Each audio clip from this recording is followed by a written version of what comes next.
ನಮಸ್ಕಾರ, ಆದಾಬ್, ಜೈ ಭೀಮ್. ನಾನು ನಿಮ್ಮ ಭಾಗ್ಯನಾರಾಯಣ ಬೊಗ್ಗವರಪು. ನೀವು ನೋಡ್ತಾ ಇದ್ದೀರಿ ಸುದ್ದಿ ಸರ್ಕಲ್. ತಮಿಳುನಾಡಿನಲ್ಲಿ ರಾಜಕೀಯ ಕ್ರಾಂತಿ ನಡೀತು 2 ತಿಂಗಳ ಹಿಂದೆ, 1.5 ತಿಂಗಳಾಯ್ತು ಅಂತ ಇಟ್ಕೊಳ್ಳಿ. ಏನಾಯ್ತು ಅಂದ್ರೆ, ಯಾರು ನಿರೀಕ್ಷೆ ಮಾಡದಂತಹ ಹೊಸ ಪಕ್ಷ, ಅದು ಒಬ್ಬ ಸಿನಿಮಾ ನಟ ಆರಂಭಿಸಿದ ಹೊಸ ಪಕ್ಷ, ತನ್ನ ಮೊದಲ ಚುನಾವಣೆಯಲ್ಲಿಯೇ ಆಲ್ಮೋಸ್ಟ್ ಆಲ್ಮೋಸ್ಟ್ ಮೆಜಾರಿಟಿಯವರೆಗೆ ಬಂದು ಸರ್ಕಾರ ರಚನೆ ಮಾಡಿಕೊಂಡಿದೆ. ಅದು ಜೋಸೆಫ್ ವಿಜಯ್ ನೇತೃತ್ವದ ಟಿವಿಕೆ ಪಕ್ಷದ ಸರ್ಕಾರ, ತಮಿಳಗ ವೆಟ್ರಿ ಕಳಗಂ ಅನ್ನುವಂತಹ ಪಕ್ಷದ ಸರ್ಕಾರ. ಆ ಸರ್ಕಾರ ಆಯ್ಕೆಯಾಗಬೇಕು ಅಂತ ಅಥವಾ ಜನ ವೋಟ್ ಹಾಕುವ ಸಂದರ್ಭದಲ್ಲಿ ಅಥವಾ ಚುನಾವಣಾ ಪ್ರಚಾರಗಳ ಸಂದರ್ಭದಲ್ಲಿ ಅವರು ಕೊಟ್ಟಂತಹ ಆಶ್ವಾಸನೆಗಳ ಪೈಕಿ ಅತಿ ದೊಡ್ಡ ಪ್ರಮುಖ ಆಶ್ವಾಸನೆ ಅಂದ್ರೆ ಮಹಿಳಾ ಸುರಕ್ಷತೆ. ನಮ್ಮ ಸರ್ಕಾರ ಬಂದ್ರೆ ಮಹಿಳೆಯರನ್ನ ಯಾರಾದ್ರೂ ಮುಟ್ಟೋದಕ್ಕೆ 10 ಅಲ್ಲ 1000 ಸಲ ಯೋಚನೆ ಮಾಡಬೇಕು, ಅಂಥ ಕ್ರಮಗಳನ್ನ ಕೈಗೊಳ್ತೀವಿ ಅಂತ. ಅದೇ ರೀತಿ ಏನೋ ಒಂದು ಫೋರ್ಸ್ ಅನ್ನ ಹಾಕಿದ್ದಾರೆ, ಅದು ಓಡಾಡ್ತಾ ಇರುತ್ತೆ. ಮಹಿಳೆಯರಿಗೆ ಅಂತ ಸ್ಪೆಷಲ್ ಟಾಸ್ಕ್ ಫೋರ್ಸ್ ಏನೇನೋ ಮಾಡಿ ಇಟ್ಟಿದ್ದಾರೆ. ಆದರೆ ಅವರದೇ ಪಕ್ಷದ ನಾಯಕನ ಮೇಲೆ ಈಗ ಗಂಭೀರವಾದಂತಹ ಆರೋಪ ಬಂದಿದೆ.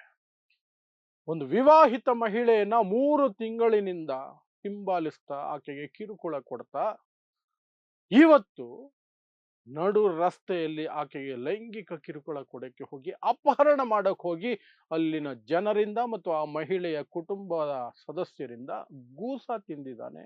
ಅಂತಹ ಘಟನೆ ನಡೆದಿದೆ. ಅವನು ಟಿವಿಕೆ ಪಕ್ಷದಲ್ಲಿ ಪದಾಧಿಕಾರಿ, ಅದೇ ಟಿವಿಕೆ ಅದೇ ವಿಜಯ್ ಪಕ್ಷದಲ್ಲಿ ಪದಾಧಿಕಾರಿ. ಸೊ ಏನಿದು ಘಟನೆ, ಎಲ್ಲಿ ನಡೀತು ಮತ್ತು ಏನೆಲ್ಲ ಆಯ್ತು ವಿವರಿಸುವಂತಹ ಪ್ರಯತ್ನವನ್ನು ಮಾಡ್ತೀನಿ. ಸೊ ಕರೂರು ಮೊದಲೇ ದೊಡ್ಡ ಸುದ್ದಿಯಲ್ಲಿರುವಂತಹ ಒಂದು ಜಿಲ್ಲೆ. ಯಾಕೆ ಅಂತ ನಿಮಗೆ ಗೊತ್ತಿದೆ. ಟಿವಿಕೆ ಚುನಾವಣಾ ಪ್ರಚಾರದ ಸಂದರ್ಭದಲ್ಲಿ ಕಾಲ್ ತುಳಿತ ಆಗಿ 41 ಜನ ಅಮಾಯಕರು ಜೀವ ಕಳ್ಕೊಳ್ಬೇಕಾಯ್ತು, ಇನ್ಕ್ಲೂಡಿಂಗ್ ಮಕ್ಕಳನ್ನು ಸೇರಿ. ಸೊ ಆ ಕಾರಣಕ್ಕೆ ಅದು ದೊಡ್ಡ ಮಟ್ಟದಲ್ಲಿ ಸುದ್ದಿಯಾಗಿತ್ತು. ಮುಖ್ಯಮಂತ್ರಿ ಆದ ಮೇಲೆ ಮೊನ್ನೆ ತಾನೇ ಆ ಕರೂರಿಗೆ ಮೊದಲ ಬಾರಿಗೆ, ಮುಖ್ಯಮಂತ್ರಿ ಆದ ನಂತರ ಮೊದಲ ಬಾರಿಗೆ ವಿಜಯ್ ಹೋಗಿ ಭಾಷಣ ಮಾಡಿ ಬಂದಿದ್ರು. ಯಥಾ ಪ್ರಕಾರ ಕಾಲ್ ತುಳಿತಕ್ಕೆ ಡಿಎಂಕೆ ಕುಮ್ಮಕ್ಕು, ಪೊಲೀಸರ ಸಹಕಾರ ಇರಲಿಲ್ಲ, ಅದು ಇದು ಅಂತ ಏನೋ ಹೇಳಿದ್ರು. ಅದು ರಾಜಕೀಯ ಬಿಡಿ.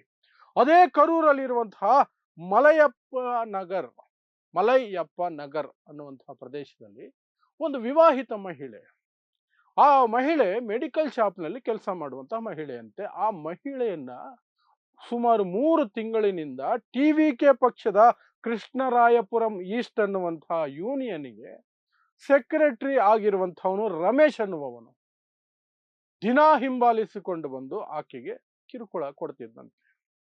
ಆಕೆಯ ಕಂಪ್ಲೇಂಟ್ ಇದು, ಕಿರುಕುಳ ಕೊಡ್ತಾ ಇದ್ದಂತೆ. ಸೊ 1 ತಿಂಗಳ ನಂತರ ಆಕೆ ತನ್ನ ಕುಟುಂಬ ಸದಸ್ಯರಿಗೆ ಈ ವಿಚಾರ ಹೇಳಿದ್ದಾಳೆ. ಆ ನಂತರ ಪ್ರತಿದಿನ ಆಕೆಯನ್ನ ಆ ಮೆಡಿಕಲ್ ಸ್ಟೋರ್ಗೆ, ಕೆಲಸ ಮಾಡುವಂತಹ ಮೆಡಿಕಲ್ ಸ್ಟೋರ್ಗೆ ತಂದು ಬಿಡೋದು ಮತ್ತು ವಾಪಸ್ ಕೆಲಸ ಮುಗಿದ ಮೇಲೆ ವಾಪಸ್ ಕರ್ಕೊಂಡು ಹೋಗೋದನ್ನ ಆಕೆಯ ಗಂಡನೇ ಮಾಡ್ತಿದ್ದ.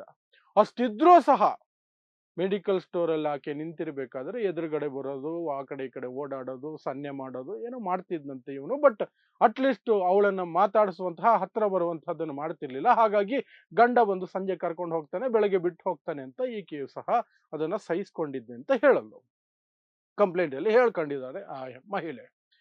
ಆದ್ರೆ ಇವತ್ತೇನಾಯ್ತು ಅಂದ್ರೆ, ಗಂಡ ಯಾವುದೋ ಕೆಲಸದ ನಿಮಿತ್ತ ಆಕೆಯನ್ನ ವಾಪಸ್ ಕರ್ಕೊಂಡು ಹೋಗೋದಕ್ಕೆ ಬರ್ಲಿಲ್ಲ. ಆಕೆಯ ತಂಗಿ ಬಂದಿದ್ದಾಳೆ ಕರ್ಕೊಂಡು ಹೋಗೋದಕ್ಕೆ. ಆಕೆಯ ತಂಗಿ ಬಂದಿದ್ದು ರೋಡಲ್ಲಿ ನಡ್ಕೊಂಡು ಹೋಗ್ತಿರ್ಬೇಕಾದ್ರೆ ಇವನು ಒಳ್ಳೆಯ ಅವಕಾಶ ಸಿಕ್ತು ಅಂತ ಅಡ್ಡ ನಿಂತ್ಕೊಂಡಂತೆ. ಎಲ್ಲವೂ ಆಕೆಯ ಕಂಪ್ಲೇಂಟ್ ನಲ್ಲಿರೋದು.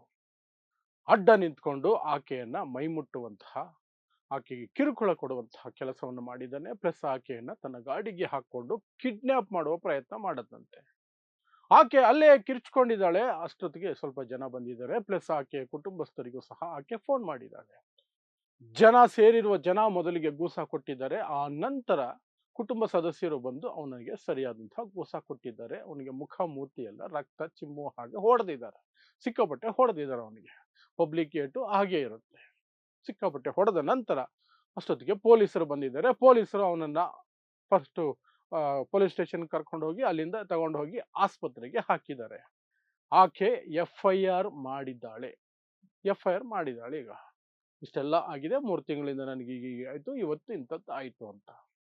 ಈಗ ಕೇಳಿ ಬರ್ತಿರುವಂತಹ ಆರೋಪ ಏನು ಅಂತಂದ್ರೆ, ಆ ವ್ಯಕ್ತಿ, ಆ ರಮೇಶ್ ಅನ್ನುವವನು ಆರೋಪಿ ಟಿವಿಕೆ ಪಕ್ಷದ ಕಾರ್ಯದರ್ಶಿ ಆಗಿರುವ ಕಾರಣಕ್ಕಾಗಿ ಅವನ ಮೇಲೆ ಕ್ರಮ ಕೈಗೊಳ್ಳೋದಕ್ಕೆ ಪೊಲೀಸರು ಹಿಂಜರಿತಾ ಇದ್ದಾರೆ. ಅವನಿಗೇನು ಮಹಾನ್ ದೊಡ್ಡ ರೋಗ ಏನಾಗಿಲ್ಲ, ಸುಮ್ಮನೆ ಆಸ್ಪತ್ರೆಯಲ್ಲಿ ಪೊಲೀಸರೇ ಮಲಗಿಸಿದ್ದಾರೆ. ಅರೆಸ್ಟ್ ಮಾಡೋದನ್ನ ಅವಾಯ್ಡ್ ಮಾಡೋದಕ್ಕೆ, ಬೇಲ್ ಸಿಗೋವರೆಗೂ ಆಸ್ಪತ್ರೆಯಲ್ಲಿ ಇಡುವಂಥದಕ್ಕೇನೋ ಒಂದು ಸ್ಕೀಮ್ ಮಾಡ್ಕೊಂಡಿದ್ದಾರೆ. ಅವನನ್ನು ಅರೆಸ್ಟ್ ಮಾಡೋದಕ್ಕೆ ಪೊಲೀಸರು ಮನಸ್ಸು ಮಾಡ್ತಿಲ್ಲ ಅಂತ ಈಗ ಆ ಮಹಿಳೆ ಮತ್ತು ಮಹಿಳೆಯ ಸಂಬಂಧಿಗಳು ಅಥವಾ ಕುಟುಂಬಸ್ಥರು ಆರೋಪ ಮಾಡ್ತಾ ಇದ್ದಾರೆ. ಇದರ ಜೊತೆಗೆ ಡಿಎಂಕೆ ಪಕ್ಷ, ಅಲ್ಲಿ ವಿರೋಧ ಪಕ್ಷ ಆಗಿರುವಂತಹ ಡಿಎಂಕೆ, ವಿರೋಧ ಪಕ್ಷದ ಕೆಲಸ ಅದು ಮಾಡ್ತಾ ಇದೆ. ಕನಿಮೊಳಿ, ಡಿಎಂಕೆ ನಾಯಕಿ ಕನಿಮೊಳಿ ಸ್ಟೇಟ್ಮೆಂಟ್ ಅನ್ನ ಕೊಟ್ಟಿದ್ದಾರೆ. ಮಹಿಳಾ ಸುರಕ್ಷತೆ ಅಂತ ಹೇಳಿ ಓಟ್ ಹಾಕಿಸ್ಕೊಂಡು ಅಧಿಕಾರಕ್ಕೆ ಬಂದ್ರು. ಈಗ ಮಹಿಳೆಯರ ಮೇಲೆ ಅವರದೇ ಪಕ್ಷದ ಪದಾಧಿಕಾರಿಗಳು ನಡು ರಸ್ತೆಯಲ್ಲಿ ಕಿರುಕುಳ ಕೊಟ್ಟು ಕಿಡ್ನಾಪ್ ಮಾಡಕ್ ನೋಡ್ತಾರೆ. ಕೇಸ್ ಫೈಲ್ ಆಗುತ್ತೆ, FIR ಆದ್ರೂ ಸಹ ಅವನನ್ನ ಬಂಧಿಸದೆ ಆಸ್ಪತ್ರೆಯಲ್ಲಿ ಮಲಗಿಸಿ ನಾಟಕ ಮಾಡ್ತಿದ್ದಾರೆ ಪೊಲೀಸರು. ಇದೇ ಜೋಸೆಫ್ ವಿಜಯ್ ಕೊಟ್ಟಂತಹ ಮಹಿಳಾ ಸುರಕ್ಷತಾ ಆಶ್ವಾಸನೆಯಾ ಅಂತ ಅವರು ಪ್ರಶ್ನೆ ಮಾಡ್ತಿದ್ದಾರೆ. ಬೇರೆ ಎಲ್ಲರೂ ಸಹ ಪ್ರಶ್ನೆ ಮಾಡ್ತಿದ್ದಾರೆ. ಈಗ ಇನ್ನೊಂದು ವಿಚಾರ ನೀವು ವಿಜಯ್ ಕುರಿತಾಗಿ ಅರ್ಥ ಮಾಡ್ಕೊಳ್ಬೇಕಂದ್ರೆ, ಮಾಧ್ಯಮಗಳ ವಿಚಾರಕ್ಕೆ ಬಂದಾಗ ಅಥವಾ ಮಾಧ್ಯಮಗಳ ಜೊತೆ ಮಾತಾಡೋ ವಿಚಾರಕ್ಕೆ ಬಂದಾಗ ವಿಜಯ್ ತಮಿಳುನಾಡಿನ ಮೋದಿ ಆಗಿದ್ದಾರೆ. ಮಾಧ್ಯಮಗಳ ಜೊತೆ ಮಾತಾಡ್ತಿಲ್ಲ, ಸುದ್ದಿಗೋಷ್ಠಿ ನಡೆಸ್ತಿಲ್ಲ. ನನಗೆ ಸೋಷಿಯಲ್ ಮೀಡಿಯಾ ಇದೆ, ನನ್ನದೇ IT ಟೀಮ್ ಇದೆ, IT ಸೆಕ್ಷನ್ ಇದೆ, ನಾವು ಆ ಮೂಲಕ ಜನರೊಂದಿಗೆ ಸಂಪರ್ಕದಲ್ಲಿದ್ದೀವಿ, ಮಾಧ್ಯಮಗಳ ಮೂಲಕ ಹೇಳುವಂಥದ್ದು ಏನೂ ಇಲ್ಲ ಅಂತ ಹೇಳ್ಕೊಂಡು ವಿಜಯ್ ಓಡಾಡ್ತಿದ್ದಾರೆ. ಸೊ ಇಲ್ಲಿಯವರೆಗೆ ವಿಜಯ್ ಕಡೆಯಿಂದ ತನ್ನದೇ ಪಕ್ಷದ ಪದಾಧಿಕಾರಿಯೊಬ್ಬರು ಇಂತಹ ಆರೋಪದಲ್ಲಿ ಕೇಸ್ ಆಗಿರುವಂತಹದ್ದು, ಆಸ್ಪತ್ರೆಯಲ್ಲಿ ಬಿದ್ದಿರೋದು, ಜನ ಗೂಸ ಕೊಟ್ಟಿರೋದು, ಹೊಡೆದಿರೋದು, ಇದರ ಬಗ್ಗೆ ವಿಜಯ್ ಇಲ್ಲಿವರೆಗೆ ಪ್ರತಿಕ್ರಿಯೆ ಕೊಟ್ಟಿಲ್ಲ. ಅಟ್ಲೀಸ್ಟ್ ಕೊಡಬೇಕಾಗಿತ್ತು. ತಪ್ಪು ಮಾಡಿದ್ರೆ ಕಾನೂನಿನ ಪ್ರಕಾರ ಯಾರೇ ಆಗಿದ್ರು ಸಹ ಶಿಕ್ಷೆ ಆಗತ್ತೆ, ಕಾನೂನು ತನ್ನ ಕರ್ತವ್ಯನ ಮಾಡುತ್ತೆ ಅಂತಾದ್ರೂ ಹೇಳಬೇಕಾಗಿತ್ತು. ನಾರ್ಮಲ್ ಆಗಿ ಹೇಳೋ ಡೈಲಾಗ್ ಅದು ರಾಜಕಾರಣಿಗಳು. ಅದನ್ನೂ ಸಹ ವಿಜಯ್ ಹೇಳಿಲ್ಲ, ಸೈಲೆಂಟ್ ಆಗಿದ್ದಾರೆ ಇಲ್ಲಿಯವರೆಗೆ.